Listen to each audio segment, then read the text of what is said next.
Tommy G, our mutual friend, put out one of the documentaries that features you, which was investigating the Epstein files in DC. You were great in that. Tommy, as always, did a great job putting that together.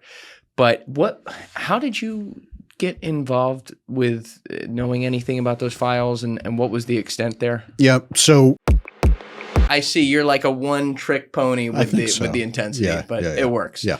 So I had said at the end of the last episode that we were going to have to bring you back very soon. So here we are. You're suited up this time. I'm a little afraid. I've grown-up clothes today, so yeah, and you still have the like the tie's like a little loose, like you're about to like. Yeah, I'm done for the day, so I can let it go a little bit. What were you doing up here besides? I was in the city seeing a client. Oh, okay. Client. Foreign state? No. I wish. Okay. All right. They pay well? They pay well. That's good. Yeah. That's good. Well, you had left us with some cliffhangers at the end of the last one. And actually, right after we recorded, Tommy G, our mutual friend, put out one of the documentaries that features you, which was investigating the Epstein files in DC. You were great in that. Tommy, as always, did a great job putting that together. But how did you get involved with knowing anything about those files, and what was the extent there? Yeah. So in terms of the official DOJ files, I'm not seeing those. I'm not looking at those. When this Epstein case came into, got real sort of hit critical mass, and there was all this speculation, like I'm a time in the thick of, location data and location intelligence and being able to have a look. I know the island. I know the penthouse. I have the seed locations. What does the data tell me? So in terms of it's the closest, the best way to describe it would be a probabilistic list. Caveated with these are people these are devices that dwelled at the island. Now, who knows what I don't know what they were doing there. I'm sure they were just laying on the beach, Mike. Yeah. It was a executive retreat, learning about leadership. And not commission. This was just curiosity because I could. And wanted to test some theories and the reality is, despite these being some of the smartest people on the planet, who probably went through just looking at their travel patterns, they were trying to be a little evasive, but they carried their phones with them. Same phones they carry with them to work, to their kids' soccer games. And so it is a probabilistic social graph of people that were sort of in that orbit, or devices that were in that orbit. When did you first decide, no, I'll take a look at this? This is 2018. Wow. Early days, yeah. Okay, so is this 2018, are you referring to 2018 or 2019? It would have been right when he first got caught, or like it was before he got caught, which would be 2018. Whenever it became critical, the critical volume, the critical mass of the probably story, 2019, which would have piqued my interest. Yep. And it's one of those things where, okay, the feds are involved. If I'm asked, I want to be prepared to either say, I can assist, and I can assist in a way that, because these are U.S. persons, so no warrant. This is commercial data. So I was able to sort of jumpstart, or would have been able to jumpstart, if they wanted to start looking at names, assuming they didn't already have them. And I don't know if they have a list of names we're told they do. It's on the Attorney General's desk, and then we're told there's nothing there to see. Yeah, there's nothing that exists. So there's and resolving identity to those patterns of life. Again, because we're talking about the U.S. and the openness of data, being able to correlate a bed down location where with a location where a device goes to work regularly makes that a really not easy, but it's a more resolved identity resolution. Now, how do you? I'm trying to picture this because I'm not at all an expert in what you did. But for people who didn't see the last episode, obviously you're going to fill in some blanks again today on some of the tactics you use. But you're effectively at a 30,000-foot view using publicly available cell data to be able to track devices and then cross-reference that with other publicly available data to be able to identify people and where they are.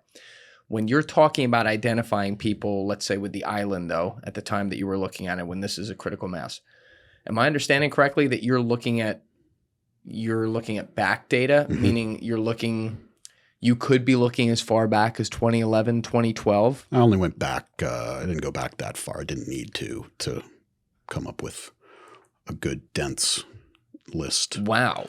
How far back did you go? Like a couple years? Yeah, 2015. Okay. So I was, again, looking at recency, trying to get more recency.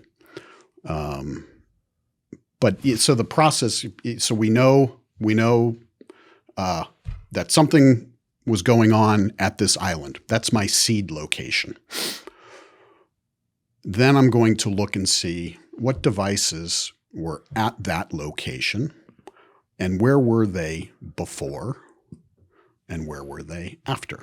So that would be able to explain, for example, let's not use names here, but, Schmil Schmates, if he were somewhere else with that phone in 2015, even if he's had two phones since then, you would be able to see based on, say, cross-referencing, I'm going to make up a number, 5 to 6 different places he might have been before that clearly that's him. Yeah. So if we're talking about that archetype of character, I'm gonna see a device that's at the island, and then I'm gonna see devices or device patterns in and around the Seattle, Washington area. Right.